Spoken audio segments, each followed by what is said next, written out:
Every January, it's the same thing, right? This cultural wave of new year, new me. Oh, yeah.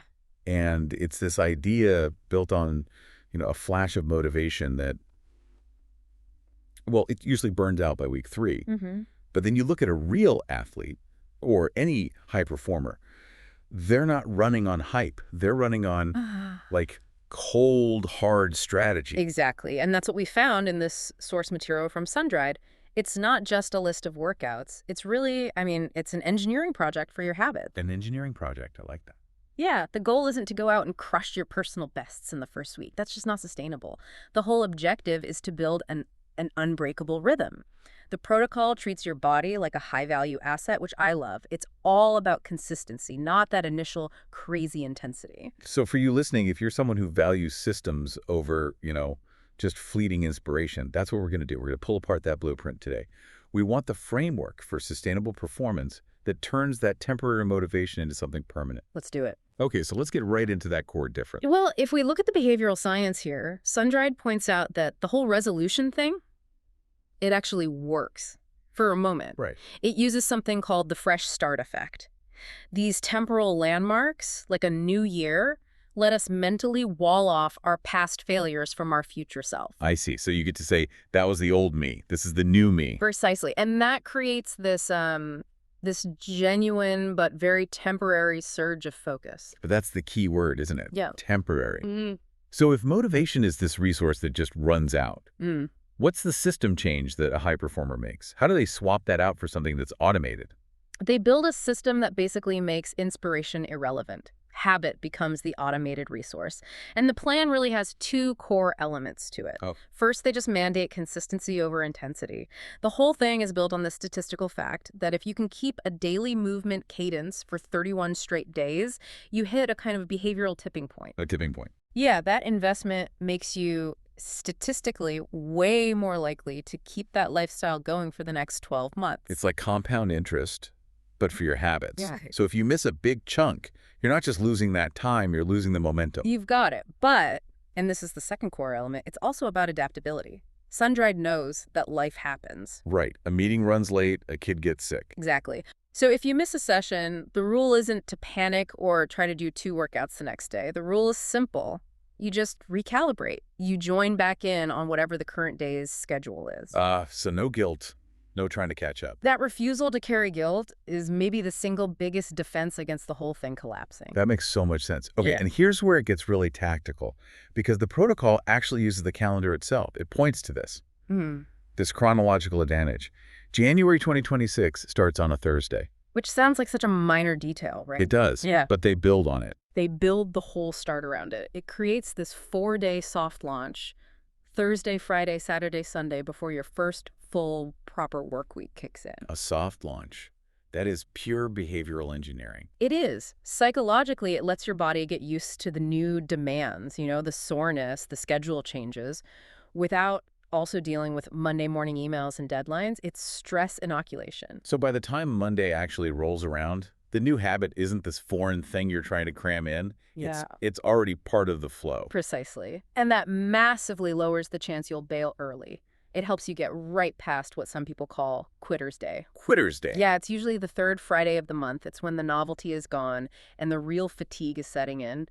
Using the calendar like this just stacks the odds in your favor. Okay, let's look at the structure that stops you from burning out in that critical first month. It's not random workouts. It uses a system called undulating periodization. Undulating periodization. And it's just essential for preventing neuromuscular fatigue. So getting tired and sore to the point you just quit. Exactly. If you hit the same muscles or the same energy system hard every single day, you're just asking for injury or burnout. The undulating part just means the focus changes every day. It's this calculated dance between stress and recovery. So what does that dance look like on a weekly basis? It's a really smart, consistent schedule. Mondays are for metabolic conditioning, so cardio. Yeah. They call it the never miss a Monday rule. I've heard that. Tuesdays, you switch to lower body strength. Wednesdays are upper body strength. Okay. Then Thursday, and this is key, is active recovery and mobility, a deliberate deload. Got it. Fridays are for your functional core. And then the weekends have a bit more volume. A 60-minute endurance session on Saturday, and then deep restoration on Sunday. You never hit the same primary demand 2 days in a row. So that structure is designed to defeat the physical excuses. Let's talk about the big one. Right. The protocol has what it calls the dual-modality approach. hmm And this is designed to dismantle the two biggest barriers. Not enough time and just feeling sluggish, that metabolic lethargy. It gives you a choice. Option A or option B. How do they work? This is where the science is pretty cool. Option A is the continuous 30-minute protocol. This is your classic dedicated training window. It uses steady-state cardio, which, if you do it for 30 minutes, causes something called cardiovascular drift. Okay, explain cardiovascular drift. What's the benefit there? It's when your heart rate slowly creeps up during a workout, even if you don't increase your speed. Your body's compensating for things like losing fluid through sweat. Forcing your system to work through that drift really boosts your aerobic capacity and makes your heart more efficient. This option is perfect if you want to build that mental resilience of having one non-negotiable training window. That's the classic approach. Yeah. But then there's option B, the fractionated 3 by 15-minute protocol. That adds up to 45 minutes of movement. Sundrade says this exercise snacking can actually be better, especially if you have a desk job. Why is that? The advantage is its effect on your glycemic control, your blood sugar. When you sit for hours, certain metabolic enzymes they slow way down. Right. Option B makes you interrupt that sitting every few hours, think dawn, noon, and dusk. And that interruption significantly boosts the activity of an enzyme called lipoprotein lipase, or LPL. LPL, what is that in plain English? Think of LPL as like a metabolic traffic cop. It pulls fats out of your bloodstream so your body can use them for energy. So it keeps the highway clear. It keeps the highway clear. By waking that traffic cop up 3 times a day, you avoid that awful 3 p.m. brain fog that kills your productivity. Plus, you get a volume advantage. 45 minutes is 50% more than 30, so you burn more calories over the month. So option A is about disciplined efficiency in one block, and option B is about total metabolic impact spread through the day. It's a huge choice. Yeah. Okay, let's walk through the blueprint. Phase 1, the induction, January 1st to the 4th. Right. The whole goal here is just neural activation and habit initiation. It's about setting up that cue routine reward loop. So, day 1, Thursday, January 1st, the goal is just to get oxygen moving without spiking your stress. So if you pick option A, you're doing the fresh start walk, 30 minutes, brisk pace. They say an RPE of 5, 6 out of 10. Yeah, RPE is rating of perceived exertion. 5 or 6 means you could hold a conversation, but you wouldn't be, super comfortable doing it. It's a sustainable challenge. And they get specific. They say focus on the toe off. Yes, a deliberate push from your big toe to really engage your glutes. It turns a simple walk into a proper exercise. And if you chose option B that day, Then you're doing the dawn, noon, and dusk reset. A few dynamic stretches when you wake up, a 10-minute walk at lunch to get some daylight, and then some light stretching and journaling in the evening. The point is just establishing the rhythm before the intensity ever shows up. and it builds from there. Phase 2, establishment, is when you have to integrate it with your actual job. That's where that never miss a Monday cardio session comes in, right when the corporate stress returns. Then you hit phase 3, which is resilience. This is around week 2 when that initial shine starts to wear off. And this is where Sun-Dried introduces the power of social accountability How do they do that? by literally scheduling it. For example, on Saturday, January 17th, the protocol is a social hike. It tells you to plan a 60-minute walk with a friend. This shifts the motivation from internal, I should do this, to external, I promised someone I would. That is so smart. It props you up right when your own motivation is probably dipping. Exactly. And then you get to the climax in phase 4, the peak. This is the final full week, intensity maximization. Time to test yourself. Absolutely. This is where you see something like the Gauntlet Challenge on Friday the 23rd.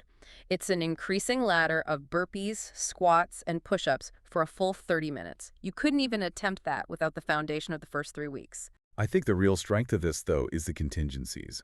The plan seems to anticipate every possible excuse. They have this whole menu of missing micro-workouts. Yes. The goal is to never have a 0 day. And the examples are so relatable. You have the Zoom call. Wait, the Zoom call workout? Yeah, it's just doing leg extensions and ankle circles under your desk while you're in a meeting. It activates those LPL enzymes without anyone knowing. And the commercial break, doing tricep dips on the sofa or wall, sits during the ads. It completely breaks the chain of inactivity. They even have protocols for bad weather. If it's icy outside, you switch to the hallway 5K. The hallway 5K. We've all been there, marching on the spot in the living room. Is there a mental trick for that? The trick is distraction. You pair the movement with something high value you only get to do then, like listening to a specific podcast or an audiobook. Your brain starts to crave the reward of the content, which overrides how boring the exercise is. That's a great hack. They also get really specific about safety, don't they? Oh, absolutely. Reflective gear is mandatory for dark mornings, but they have a great tactical tip. Chest-mounted lights are better than headlamps.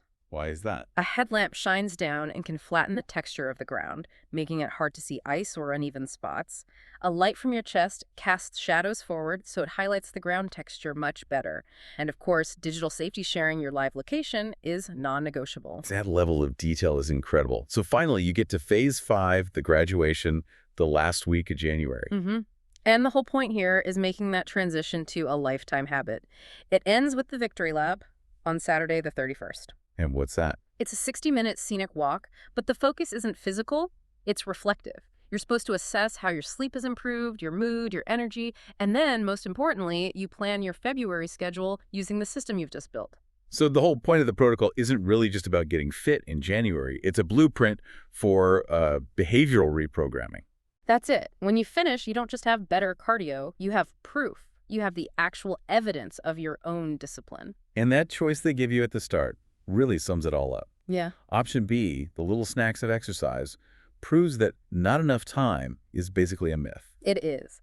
While option A, that dedicated block, proves that endurance, both in your body and in your mind, it's a choice you build with consistency, not something you get from a random burst of inspiration. So we've learned that real success is built on the compound interest of consistency. So for you, think about this. What's that one high-leverage professional habit? Maybe it's writing, maybe it's learning to code, maybe it's deep work that you are currently relying on finite motivation for. And what's the embarrassingly simple, low-friction, hallway 5K version of that habit you could design right now to make it absolutely unbreakable?